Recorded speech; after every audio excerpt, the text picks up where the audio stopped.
AB1824.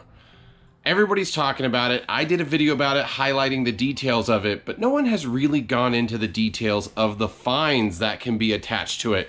A lot of people think it's $1,000 No, let's get to it. Now, as you guys may know, there's lots of misinformation going around, and I just want to help clear it up and answer the questions that I got on my last video in more detail. Now, first and foremost, is it illegal to have an aftermarket exhaust?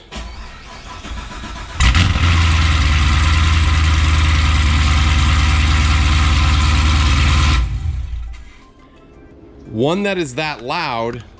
Yes. Is it completely illegal to get an aftermarket exhaust? No. You could still buy an aftermarket exhaust from any of the exhaust companies in California because they are not illegal. Now, what is illegal, or what officers are tagging people for, is not having mufflers, cutouts, or having noise accessible above 95 decibel levels. But lethal. My car is a 1968, or it's older than 1975.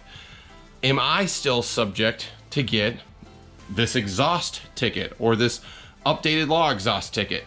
Yes, yes you are. The sound ordinance has nothing to do with your vehicle's emissions. I can tell you right now, and every cop out there knows, that your vehicle in 1968, even though it didn't have emissions, it did have a muffler. And they were not that loud at all. So yeah, you do have to stay under the 95 decibel levels. And if you're not, they can write you a ticket and cite you. Now, what if I drive a motorcycle? I've seen this a lot from a lot of people, and it's concerning because we have heard stories, we have seen videos, we have seen images of motorcycles getting tickets here in California. But according to the SEMA information that's put forth and the actual verbiage of the law, technically motorcycles are not included under the 270, 51, and 50 law. So technically motorcycles don't have to adhere to the 95 decibel level reading. Now, is that stopping officers from writing the ticket? No, it's not. But can you fight it in court? Based on the rule of the law, the letters that are written here on the paper and in the law, technically motorcycles are exempt. What happens if I get a ticket and I want to fight it? Say my vehicle's stock, or I know my decibel levels are not as loud as the law states. Well, there's a couple things you can do. One, you can fight it, and to fight it, you do have to go down to a state ref and get your car tested for exhaust, and they will read the decibel level readings and tell you if you pass or fail. If you pass, the ticket should get thrown out. If you fail, you basically are paying the fine.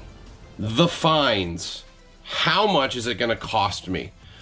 Now, if you guys haven't seen this video, check this out really quick. This is the video that kind of sparked the outrage. Citation.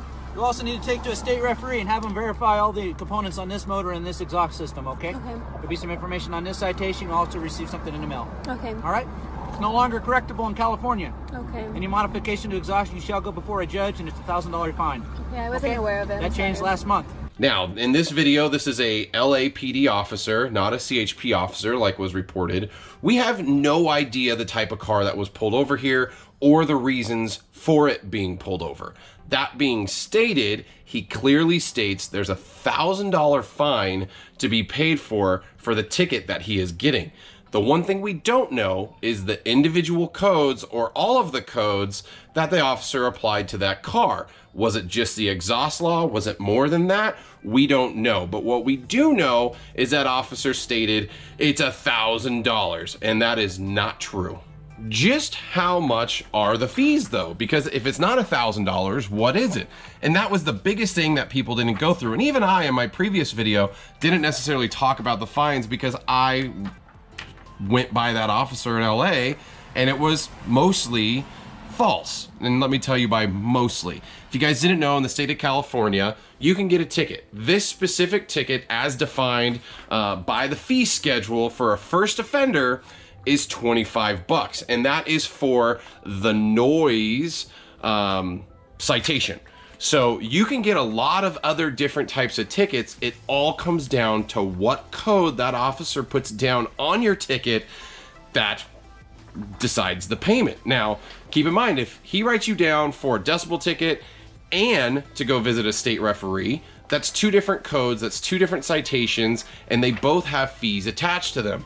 So for the fee for the sound, 25 bucks, but that's not it. To go to a state referee, $108.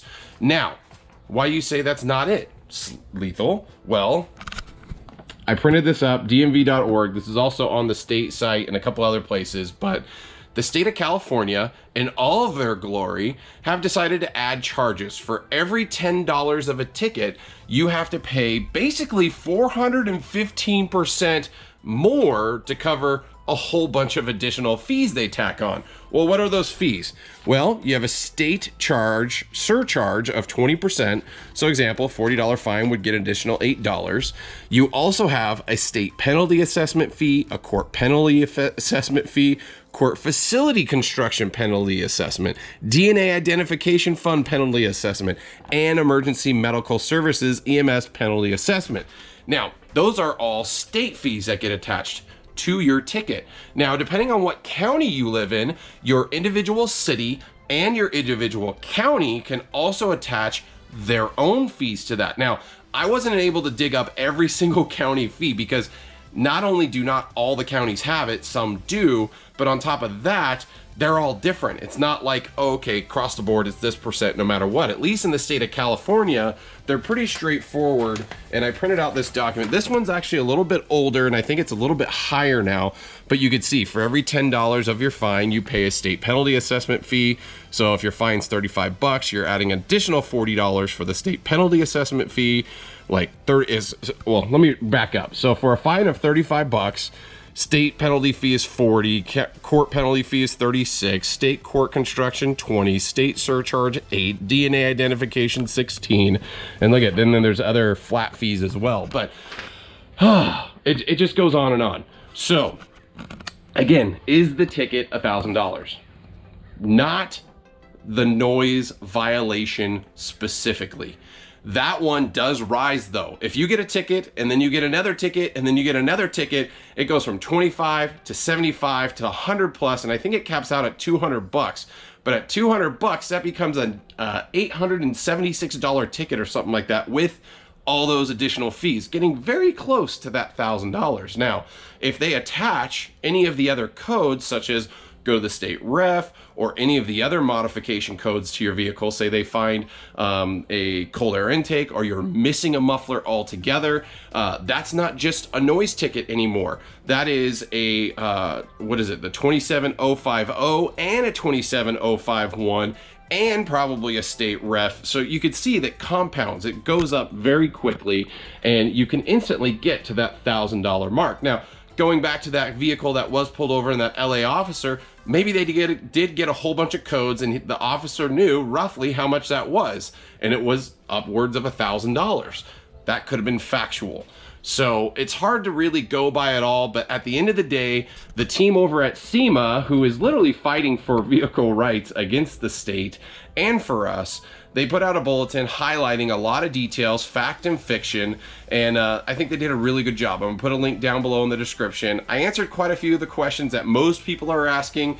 The number one question I get is, if my car has this, this, and this, will it pass? I have no idea. I offered in my previous video, if you wanna swing by the Lethal Garage and get it tested, I do have my dB meter. I have no problem in testing it per California state ref guidelines. I get a lot of people telling me, oh, it's 50 feet away, it's 10 feet away, it's 20 feet away.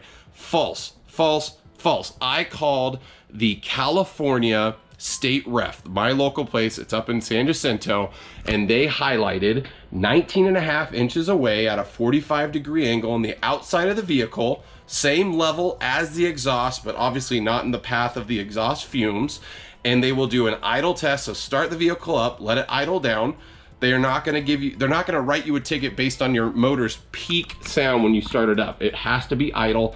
Then they will rev it up anywhere from 2,500 to 5,000 RPM.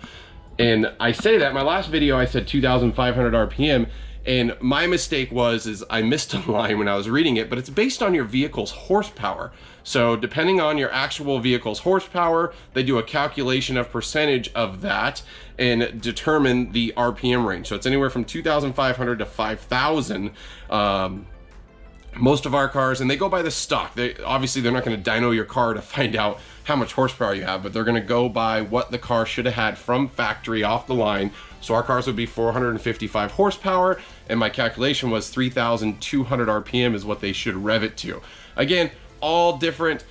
They could go higher, they could go lower, but I think it's pretty good to just test a range of 2,500 to 5,000 RPM to see where your car revs at. So all the stock exhausts that I have tested have all balanced out. I did an SS 1LE 2018. It stayed under the dB mark because keep in mind, these manufacturers, they do have to follow federal guidelines. And it's funny, even EV vehicles, they have to make their cars loud enough for you to hear them. They literally are developing cars and fighting to have to make their cars louder. They don't want to make them louder, but they have to based on law. Like so many feet away, someone has to hear that vehicle at a certain decibel range. And it's mainly so like if someone's walking across the street, they can hear the vehicle coming.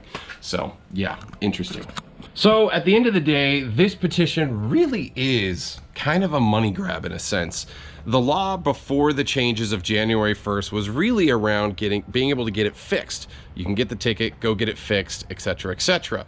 Now it really equips officers, CHP, etc., with the ability to more probable cause. They can, if they hear your car go by, they could be like, oh, that sounded like their exhaust was too loud, so I could pull them over and give them a ticket for that and a whole bunch of other things. Is every officer out there going to do that? No, they're not. I know a ton of officers who drive nice vehicles with loud exhausts, and they're not going to write you this ticket because they would be hypocritical. They own vehicles just like it.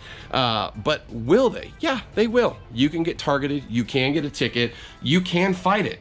You know, you can pay the fee.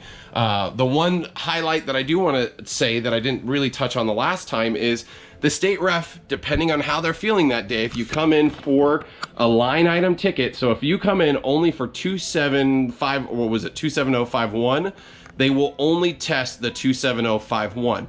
If you come in because you have a state ref line item, and I forget what it's 27156B, they will look at everything. Again, it all depends on the code that the officer put on your ticket that will determine your fate in a sense.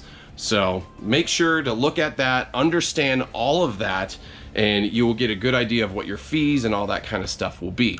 So if they say it's only a $25 ticket or a $100 ticket, remember, tack on another 415% of that cost, and that will be your actual ticket. It sucks, but hey, it's California and they want your money and they hate car people. What are you gonna do? Keep driving. That's what we're gonna do. I do hope this video was somewhat helpful in going into more detail. If you guys have more questions, post them down below. I think I covered all the main questions that I was getting a ton of. But outside of that, I do appreciate you guys checking out the channel. Tons of people subscribing. Thank you for joining up, checking out the Lethal Garage. As always, guys, I do appreciate everything you guys do, joining the conversation, hitting me up, all that stuff. It's great. It's why I do it. So if I don't see you in the next video, I do hope to see you on the road.